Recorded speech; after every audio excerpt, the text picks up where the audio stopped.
दोस्तों, जैसा कि आप सभी जानते ही हैं कि हिंदू पुराणों में कालखंड यानी कि समय को 4 भागों में बांटा गया है, जिन्हें हम सतयुग, त्रेतायुग, द्वापर युग और कलयुग के नाम से जानते हैं। पुराणों के अनुसार ऐसा माना जाता है कि जब भी किसी कालखंड में धर्म का लोप होने लगता है, तब भगवान श्री हरि अवतरित होकर अधर्मियों का नाश कर तीनों लोकों में धर्म की स्थापना करते हैं, जिसके बाद एक नए युग का आरंभ होता है। वैसे इसी क्रम में आज हम आपको ये बताएंगे कि एक के बाद एक कैसे चारों युगों की शुरुआत हुई, कौन से युग में श्री हरि ने कौन सा अवतार लिया, इन युगों में धर्म व अधर्म का कितना प्रतिशत था, साथ ही कलयुग के अंत में क्या होगा और इसका अंत कौन करेगा, और भी बहुत कुछ। लेकिन कथा शुरू करने से पहले यदि अभी तक आपने इस चैनल को सब्सक्राइब, वीडियो को लाइक व शेयर नहीं किया है तो जल्दी से कीजिए, ताकि आगे भी आपको सनातन धर्म से जुड़ी ऐसी ज्ञानवर्धक व रोचक जानकारियां प्राप्त हो सके। नमस्कार और एक बार फिर स्वागत है आप सभी का आपके अपने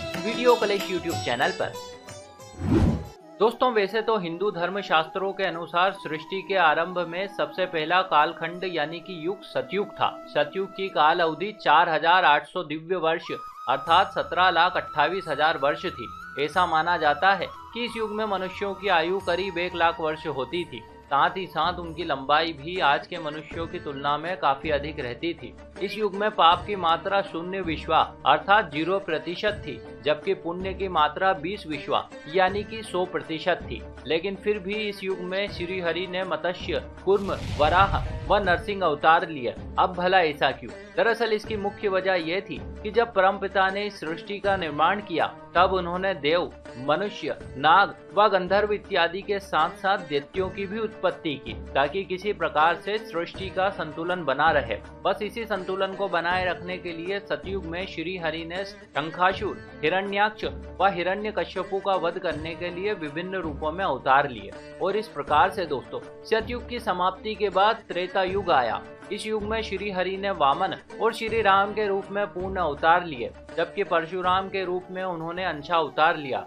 इस युग की काल अवधि 3600 दिव्य वर्ष अर्थात 12,96,000 वर्ष थी। उस समय मनुष्यों की आयु 10,000 वर्ष हुआ करती थी। पाप की मात्रा 5 विश्वा अर्थात 25%, जबकि पुण्य की मात्रा 15 विश्वा यानी कि 75% हुआ करती थी। इस युग में रावण, कुंभकर्ण, बाली व अहिरावण जैसे कई अत्याचारी राजा हुए, जो अपने बल और अहंकार के कारण तीनों लोगों के प्राणियों पर अत्याचार किया करते थे। तदनंतर इन दुष्टों के संहार हेतु श्री हरि प्रभु राम के रूप में अवतरित हुए, जिसके बाद राम राज्य आया।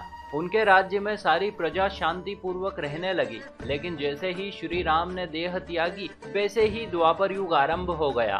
द्वापर युग में श्री हरि ने कृष्ण अवतार लिया। इस युग की काल अवधि 2400 दिव्य वर्ष अर्थात 8,64,000 वर्ष थी। उस समय मनुष्यों की आयु भी 1000 वर्ष तक हुआ करती थी। पाप की मात्रा 10 विश्वा अर्थात 50% व इतना ही प्रतिशत पुण्य का था। दोस्तों, शास्त्रों में इस युग को युद्धों का युग भी कहा गया। द्वापर युग के अंत काल तक धर्म का तेजी से क्षय होने लगा। चारों ओर अधर्म अपने पैर पसारने लगा। तब भगवान श्री कृष्ण ने पापियों का एक एक करके नाश करना शुरू कर दिया और महाभारत के युद्ध के अंत में सारे अधर्मियों का नाश कर दिया। तत्पश्चात महाराज युधिष्ठिर को हस्तिनापुर का राजा घोषित किया। जिस समय युधिष्ठिर का राज्य तिलक हो रहा था, उस समय गांधारी ने अपने सभी पुत्रों की मृत्यु के लिए जिम्मेदार मानते हुए भगवान श्री कृष्ण को यह श्राप दे डाला कि जिस तरह तुमने मेरे कुल का नाश किया, उसी तरह तुम्हारे भी कुल का नाश होगा। इस श्राप के पश्चात पांडवों ने करीब 36 वर्षों तक हस्तिनापुर पर राज किया। फिर श्राप ने अपना असर दिखाया। भगवान श्री कृष्ण की नगरी द्वारका की स्थिति दिन ब दिन बिगड़ने लगी। नगरवासी मदिरा पान करके आपस में लड़ने लगे। जब हालात बद से बदतर हो गए, तब भगवान कृष्ण पूरे यादव वंश को प्रभास ले गए, परंतु वहां भी श्राप ने उनका पीछा नहीं छोड़ा और संपूर्ण यदुवंश आपस में लड़कर समाप्त हो गया।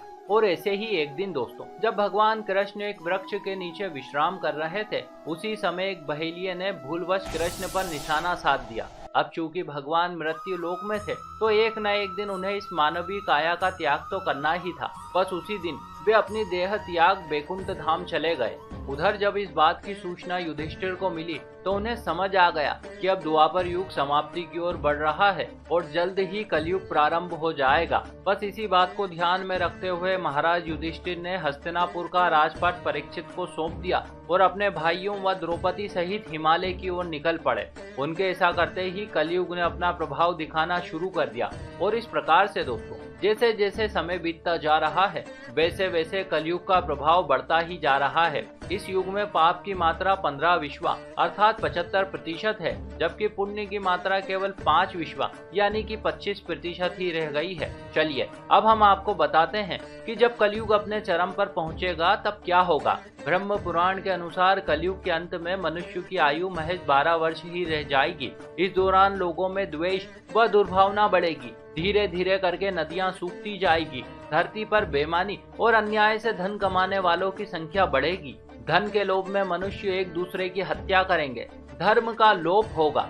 गायें दूध देना बंद कर देगी।